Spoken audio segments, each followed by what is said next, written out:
আবার বিভিন্ন জায়গায় বন্ধও হচ্ছিল। তো সবকিছু মিলিয়ে বিএনপির মহাসচিবের এই বক্তব্যটাকে আপনি কিভাবে দেখেন? আওয়ামী লীগের রাজনৈতিক ভবিষ্যৎটি বা কি হবে? আপনাকে ধন্যবাদ। আমার সঙ্গে আলোচনায় সামান্তা আছেন এবং যারা শুনছেন সবার জন্য শুভেচ্ছা রইল। বিএনপি মহাসচিব যে বক্তব্য দিচ্ছেন সেটা রিয়ালিটি এই জন্য যে গণঅভ্যুত্থানের পরে আওয়ামী লীগ নামে কোনো দল রাজনৈতিক কার্যক্রম চালাবে এটা সম্ভব ছিল না কোনোভাবেই। এই কারণে সম্ভব ছিল না যে এই দলটি 16 বছর ধরে শুধু হামলা মামলা গুম খুন করে প্রতিপক্ষকে পর্যদস্ত করে দেশের টাকা লুটপাট করে নির্বাচন ব্যবস্থা ধ্বংস করে সাংবিধানিক প্রতিষ্ঠানগুলো ধ্বংস করে আয়নাঘর করে মানুষটাকে অমানবিক আচরণ করেই ক্ষান্ত হয়নি। সর্বশেষ একটা গণঅভ্যুত্থানে গণহত্যা চালিয়ে পালিয়ে গেছে। এই পালিয়ে যাওয়ার পরে তাদের কোনো রকম ভুল স্বীকার, দায় নেয়া, অনুতপ্ত হওয়া এর কোনো কিছুই এই দলের কোনো লেভেলের নেতাকর্মীদের মধ্যে দেখা যায়নি। সেই অবস্থায় নিশ্চিতভাবেই এই যে যারা গণহত্যা ঘটালো বা এই রকম জঘন্যতম অপরাধে যুক্ত তাদের তো বিচার করাটা জাতীয় দাবি। গণঅভ্যুত্থানের পক্ষের শক্তি না, শুধু এটা জাতীয় দাবিতে পরিণত হয়েছে। সেই অবস্থায় তাদের বিচার কার্যক্রম চলাটা বাধাগ্রস্ত হয়ে উঠছিল যখন আওয়ামী লীগ বা তাদের অঙ্গ সংগঠনগুলো বিভিন্ন জায়গায় মিছিল নিয়ে নামছিল বা চোরাগুপ্তা হামলার দিকে যাচ্ছিল। সেই অবস্থায় এটাকে কার্যক্রম নিষিদ্ধ করতে হয়েছে। ফলে নিষিদ্ধ হলো, এটা একটা রাজনৈতিক সিদ্ধান্ত ছিল। সে সময় তো এই নির্বাহী আদেশে আওয়ামী লীগকে নিষিদ্ধের পক্ষে বিএনপি ছিল না এবং এখনো নাই। তাহলে নির্বাহী আদেশের নিষিদ্ধের পক্ষে বিএনপি ছিল না, কিন্তু কার্যক্রম নিষিদ্ধ যেটা হয়েছে সে পর্যন্ত বিএনপি অ্যাগ্রি করেছে। বলছে দল হিসেবে বিএনপিকে নিষিদ্ধ করা এটা বিএনপিও করবে না। বিএনপি এটার পক্ষে আগেও ছিল না, এখনো নেই, ভবিষ্যতেও থাকবে না। কারণ নির্বাহী আদেশের মধ্যে একটা দলকে নিষিদ্ধ করতে গেলে এই নজির স্থাপন যদি আজকে বিএনপি করে বা ইন্টারিম গভর্নমেন্ট করতো, এই নজির ভবিষ্যতে অনেকে ফলো করবে, সেই আশঙ্কা থেকে যায়। এবং একটি রাজনৈতিক দল হিসেবে গণতান্ত্রিক রাজনীতি যারা করে তারা নির্বাহী আদেশে রাজনৈতিক দল নিষিদ্ধ করার পক্ষে থাকতে পারে না। সেই হিসেবে আওয়ামী লীগ যে অপরাধ করেছে সেটা বিচার বিভাগীয় তদন্ত, বিচারিক প্রক্রিয়ার মাধ্যমে যদি আদালত নিষিদ্ধ করতে চায় তাহলে নিষিদ্ধ হবে, সেটা একটা। কিন্তু এখন যেটা আওয়ামী লীগ কিন্তু নিষিদ্ধ না, এটা হচ্ছে আওয়ামী লীগের কার্যক্রম নিষিদ্ধ।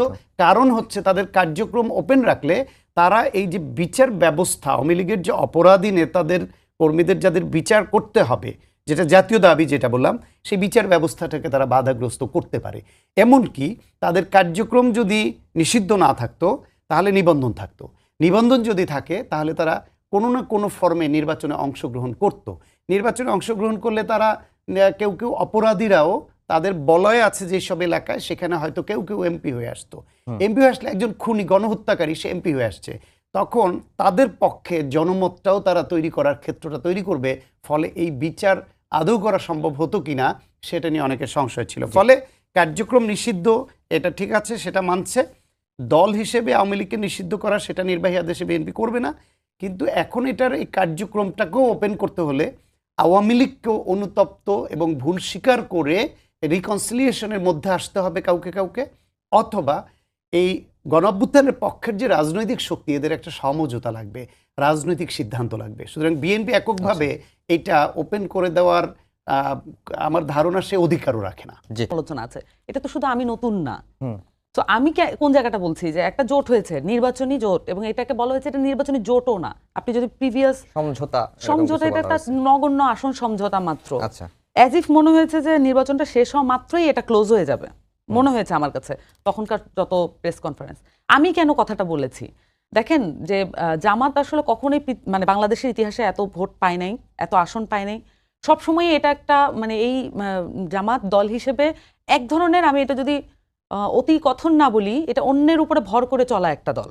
সবসময় অন্য একটি দল, অন্য একটি জোট, এইভাবে চলা একটা দল 41 সাল থেকে, তার জন্মের পর থেকে। এত ভোট, এত আসন, এটা কিন্তু এটা একটা ব্যাখ্যা তো প্রয়োজন। ইলেকশনের পরে আসলে ডাটাগুলো আসতে শুরু করে। আমি যখন ডাটাগুলো পেতে শুরু করি তখন আমি বুঝতে পারি আসলে ঘটনাটা কি ঘটেছে। এনসিপি হচ্ছে গণঅভ্যুত্থানের দল, তার কিন্তু সকল ম্যান্ডেট আছে। আমি একটু লম্বা করছি তো তার কিন্তু সকল ম্যান্ডেট আছে, এবং তাকে কিন্তু মানে এনসিপিকে বাংলাদেশের মানুষ প্রচন্ড ভালোবাসে। এবং আমি এটাও জানি, শান্ত ভাই অস্বীকার করবেন না, বিএনপির অনেক মানুষ এনসিপিকে ভালোবাসে। এবং সর্বক্ষেত্রে এটা ভালোবাসাটা আসলে খুবই পবিত্র এবং এটা নিজে থেকে ভিতর থেকে আসা।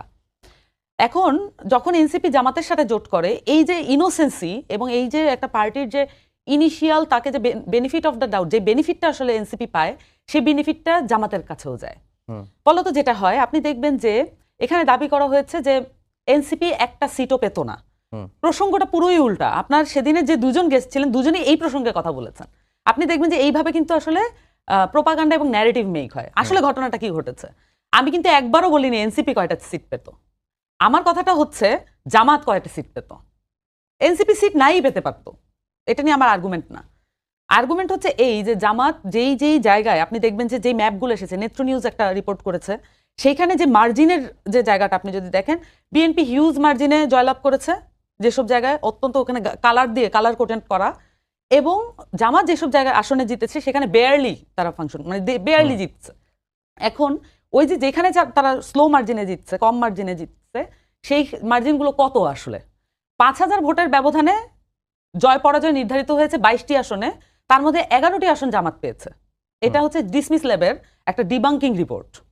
এবং তাছাড়াও 10,000 ভোটের, মানে আরো 9টি আসন আছে যেখানে 10,000 ভোটের ব্যবধানে জয় পরাজয় নির্ধারিত হয়েছে। এই হলো 19টি আসন।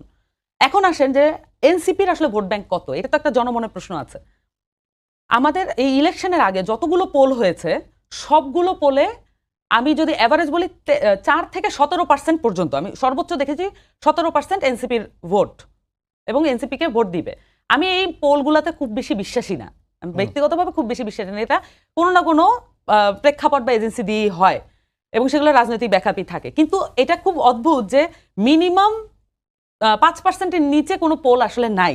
তার মানে এটা আমি ফিক্স ধরে নিচ্ছি 5% ভোট ব্যাংক। এখন আসেন যে আমাদের ভোটার সংখ্যা কত? ভোটার সংখ্যা হচ্ছে আমাদের 12 কোটি, আমাদের টার্ন আউট হয়েছে 60%। তার মানে আপনি যদি 60% ধরেন, আমাদের এখানে ভোটার সংখ্যার যদি আমি ওই যেটা টার্ন আউটের যদি 5% ধরেন, তাহলে ভোটার সংখ্যা কত হয়? প্রত্যেকটা আসনে গড় এনসিপির ভোটার সংখ্যা থাকে 12,000 থেকে 15,000। তাহলে এই যে মার্জিন আপনি দেখেন যে যেটা আমার ভোট ব্যাংক ছিল, সেটা তো আসলে জামাতে গিয়েছে। এবং আমাদের যেই যারা তরুণ জনগোষ্ঠী, আমাদের যারা আমাদের ডেমোগ্রাফি যদি দেখেন, ওই ডেমোগ্রাফিটা আসলে এইবার ভোট দেওয়ার জন্য উদ্গ্রীব ছিল। এখন এই ভোট ব্যাংকের যে পুরো ফ্যাসিলিটিস, এটা তো জামাত পেল, জামাত জোট পেল। তাহলে এই কারণেই তো তারা আসলে এই আসনগুলো পেয়েছে। এখন এই যে আমার ব্যাখ্যাটা, এই ব্যাখ্যাটা আমি করার সেদিন সুযোগটা পাইনি, সে সময়টা ছিল না। কারণ আমি তো মনে করি আমার যে এনসিপির ভোট ব্যাংক, সেটা কাজে লাগে জামাত তার মানে আখেরটা ঠিক মতো গুছাতে পেরেছে। মানে এটা তো খুবই না, মানে মেইন স্ট্রিম একটা দল হিসেবে আসলে জামাতকে বিবেচনা করা যাচ্ছে, এটা তো হওয়ার কথা না। আমার এটা ছিল ব্যাখ্যা। এই ব্যাখ্যাটা না দেওয়ার কারণে হয়তো কিছুটা ভুল বোঝাবুঝি হয়েছে। আমি আমার আসন কতগুলো সেটার বিষয়ে আমি আলাপই করিনি। আমার কথা হচ্ছে জামাত কতগুলো আসন পেয়েছে, এবং মানে আমার মনে হয় যে আমার ব্যাখ্যাটা এটা এখন বাংলাদেশের সংবাদ মাধ্যমগুলোতে এই যে টক শো, বিভিন্ন আলোচনা বা সংবাদ মাধ্যমের বরাতে যে ন্যারেটিভটা তৈরি হয় ইলেকশনের সময়, এটা কিন্তু গুরুত্বপূর্ণ ভূমিকা পালন করে। জামায়াত ইসলাম তাদের নিজস্ব এরকম ন্যারেটিভ তৈরি করার কোনো ওইরকম দক্ষ জনশক্তিও নাই, ওইরকম গ্রহণযোগ্য কথা বলার বক্তাও নাই। দু একজন যারা বলছে এবং যারা ভাইরাল হচ্ছে এবং তাদের ভিউ হচ্ছে বলে আপনারা টক শোতে আসছেন, এই ব্যারিস্টার শাহরিয়ারের মতো, এদের কারণে আরো ভোট কমে জামায়াতের। কারণ তাদের কথা মানুষ বিনোদন হিসেবে নেয় এবং কি বলছে দেখি, রাগারাগি খিচে কথা বলা এইসব শোনে, কিন্তু এগুলোতে ভোট বাড়ে না। তার কারণে জামায়াতের ভোট কমেছে। মূলত আমরা যারা জামায়াতের 71-এর গণহত্যা, জামায়াতের রাজনীতির যত রকমের বিভ্রান্তি আছে, জামায়াতের নারীর প্রশ্নে যে ভূমিকা তারা নিয়েছে, জামায়াত এই সময় যেসব মোনাফিকি করেছে ইলেকশনের সময়, জামাত যেভাবে টাকা বিলিয়েছে এবং ধরা পড়েছে, জামাত যেভাবে নারীদের কাছে এই বোরখা সহ নানান উপঢৌকন নিয়ে গ্রামে গঞ্জে গিয়েছে, এই সব কিছু আমরা যখন তুলে ধরছিলাম, তার বিপরীতে জামাতের পক্ষ নিয়ে এনসিপির বেশ কিছু সংখ্যক তরুণ যারা আমাদের ডিফেন্ড করেছে জামাতের পক্ষ হয়ে। যদি সেই ডিফেন্ডটা এনসিপি জামাতের পক্ষ নিয়ে এই নির্বাচনে না করতো, তাহলে তার প্রভাবও ব্যাপকভাবে রাজনীতি ভোটের মাঠে পড়তো। ফলে একটা হচ্ছে ভোট ব্যাংকের হিসাব যেটা বললো, আমি যেটা বললাম এটা হয়তো ওইভাবে ভোটের সংখ্যার বিবেচনায় হিসাব করে দেখাতে পারবো না, তবে এটার একটা ব্যাপক প্রভাব কিন্তু পড়েছে। এইটা এনসিপি করেছে। এনসিপির এই সহযোগিতা না পেলে জামায়াত কিন্তু আরও খারাপ করতো, ব্যাপকভাবে খারাপ করতে হয়তো। তারা ভোটের সংখ্যায় ভালো ভোট পেত, কিন্তু আসন তারা কোনোভাবে 20টা আসনের বেশি আসন পাওয়ার দল জামায়াত ইসলাম না। ফলে আজকে জামায়াতকে যে এইভাবে প্রতিষ্ঠিত করলো একটা শক্তিশালী বিরোধী দল হিসেবে, এবং দেশে এত বড় আলোচনায় আসলো ন্যাশনালি ইন্টারন্যাশনালি, এইটা এনসিপির ভুল সিদ্ধান্তের ফল। একদিন এনসিপিও সাফার করবে এই জন্য। আর একটা জিনিস হচ্ছে, যেটা বলছিল জামাতা, যে দুটো গণহত্যা অভিযুক্ত দলকে আমাদের ফেস করতে হচ্ছে। আমার দৃষ্টিতে আওয়ামী লীগের গণহত্যা ভেরি রিসেন্টলি বলে এটা দগদগে, এই জন্য আমরা বলছি। কিন্তু আওয়ামী লীগের এই গণহত্যার শিকার হয়েছে অ্যারাউন্ড 1000 পিপল। এর বাইরে কিছু পুলিশ মারা গেছে, কিছু আওয়ামী লীগের লোক মারা গেছে, কিছুই নেই। কিন্তু না, গুরুত্বপূর্ণ প্রত্যেকটা শহীদই। তারপরও সংখ্যাটা কেন গুরুত্বপূর্ণ বলছি, 1000 বা 1200 শহীদ হয়েছে, গণহত্যার শিকার হয়েছে। 1971 সালে কত হয়েছে? লক্ষ লক্ষ মানুষকে তারা হত্যা করেছে। তারা আমাদের মা বোনদেরকে ধরে এনে পাকিস্তানিদের হাতে তুলে দিয়েছে। এইবার তো আওয়ামী লীগে আমার মা বোনকে তুলে দেয় নাই প্রতিপক্ষের হাতে ধর্ষণ করবার জন্য। সুতরাং আপনি যদি ওই রকম মাত্রাগত দিক ধরেন, তাহলে আওয়ামী লীগও গণহত্যাকারী, ঘৃণিত, পলাতক, ফ্যাসিবাদ। জামায়াত তার থেকে 71-এ অনেক গুণ বেশি গণহত্যাকারী এবং ঘৃণিত ছিল। সেই শক্তির মধ্যে তাদের নামে আওয়ামী লীগ যে বিচারটা করেছে, বিচারটা সঠিক হয় নাই। সঠিক তদন্তের মাধ্যমে সত্যিকার দায়ীদেরকে যদি বিচার করতো, বায়াস না হয়ে, আইন পরিবর্তন না করে গণজাগরণ মঞ্চের চাপের মুখে, তাহলেও জামায়াতের আরও অনেক নেতা বিচারের আওতায় আসতে পারতো। এই বিচারটা ভুলভাবে করায়, বিতর্ক তৈরি করায় আমরা নিজে ওই বিচারটাকে গ্রহণ করতে পারিনি। এখন আমি গ্রহণ করছি না। আমি এর অনেকগুলোকে রাজনৈতিক সিদ্ধান্তে রাষ্ট্রীয় হত্যাকাণ্ড মনে করি। কিন্তু যে আমাদের তদন্তের মাধ্যমে বিচার হওয়া দরকার ছিল, সেই বিচার না হওয়ার কারণে আজকে রাজনীতিতে দাঁড়িয়ে জামাত বলতে পারছে, বা তাদের তরুণদের দিয়ে বলাচ্ছে, এবং মুক্তিযুদ্ধের পক্ষের শক্তিরও কারো মুখে এই কথা তারা তুলে দিয়েছে যে 54 বছরের আগের ওই হিসাব আর এখন আমাদের দরকার নেই দেখার। আওয়ামী লীগও হয়তো এক সময় 20 বছর পর, 10 বছর পর এসে বলবে যে আমরা তো গণহত্যা করিনি, আমরা এটা করিনি, এটা পুলিশ করেছে আমাদের নির্দেশ ছাড়া, অথবা এর মধ্যে জামায়াত বিএনপির লোক ঢুকে করেছে, অথবা অন্য কোনো অনুপ্রবেশকারীরা করেছে, যেটা অলরেডি তারা বলতে শুরু করেছে, এবং আওয়ামী লীগের সেম বয়ান শুনবো। তাহলে যেই আওয়ামী লীগের আজকে বিচার জামায়াত ইসলাম চাচ্ছে, আমরা চাচ্ছি, এনসিপি চাচ্ছে, দেশের সকল গণঅভ্যুত্থানের পক্ষের শক্তি চাচ্ছে, সেই একইভাবেই তো এই জামাতও পার পেয়ে গেল। তাহলে দুইটাকে আপনি এক পাল্লায় কেন মাপবেন না, যেখানে গণহত্যার বিবেচনায় এবং ধর্ষণের বিবেচনায় পুরনো হলেও আওয়ামী লীগের থেকে আরো অনেক বেশি জঘন্য এবং ম্যাসিভ কাজ করেছে জামায়াত ইসলাম। জি, সামন্ত শারমিনের আগের আলোচনায় শান্ত ভাই আরেকটি কথা বলছিলেন যে রাজনৈতিকভাবে বলতে যে এককভাবে বিএনপি আওয়ামী লীগের রাজনীতি নিষিদ্ধ করা বা কার্যক্রম উঠিয়ে নেয়ার, যে কার্যক্রম নিষিদ্ধের যে সিদ্ধান্ত আছে এটি উঠিয়ে নেওয়ার সিদ্ধান্ত বিএনপি এককভাবে নিতে পারবে না। এটা সব দলগুলো মিলেই একটা সিদ্ধান্ত নিতে হবে, এটি একটি দিক। আর এনসিপি ভুল সিদ্ধান্ত নিয়েছে জামাতের সঙ্গে, হয়তো এই যে নির্বাচনী সমঝোতা, এই কারণে হয়তো একদিন জামাত, একদিন এনসিপিকেও এর ফলাফল ভোগ করতে হতে পারে। আসলে মানে আমি একটু অন্য জায়গা থেকে আলাপটা করি। দেখেন, একটা গণঅভ্যুত্থানের পরে আমাদের একটা অন্তর্বর্তীকালীন সরকার, এবং অন্তর্বর্তীকালীন সরকার অনেকগুলো পলিটিক্যাল পার্টি, বলতে গেলে বাংলাদেশে গণা যায় সবগুলো পলিটিক্যাল পার্টির সাথে বসেই একটা সনদে উপনীত হয়েছে।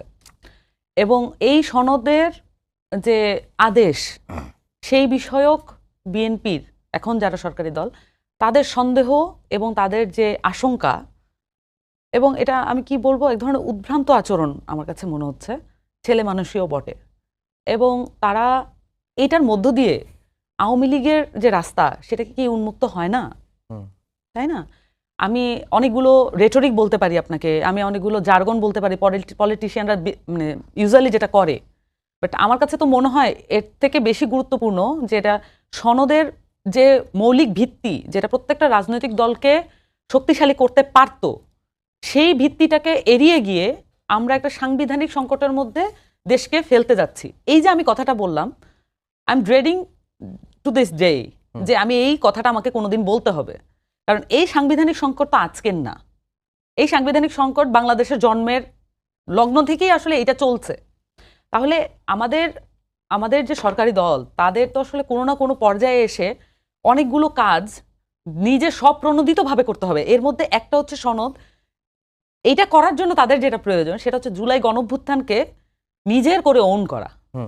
জুলাই গণঅভ্যুত্থানকে বিএনপি যেভাবে দেখছে, এই দৃষ্টিভঙ্গিটা আমি বলবো ভুল। তারা আতঙ্কের চোখে দেখছে, এবং ফলত যেটা ঘটছে, পারসেপশন তো পলিটিক্স হয়ে দাঁড়ায়। পারসেপশন ইজ দ্যাট যে বিএনপি আসলে আওয়ামী লীগের সাথে এক ধরনের আতাত করার চেষ্টা করছে। আওয়ামী লীগের সাথে এক ধরনের বোঝাপড়া করার চেষ্টা করছে। এখন এটাও তো পত্রিকায় এসেছে, যেমনটা দায়িত্বশীলরা বলছেন যে না বিচার আচার এগুলো সবই শেষ হবে, কিন্তু আবার অন্যদিকে আমরা দেখতে পাচ্ছি একই সাথে কার্যালয়গুলো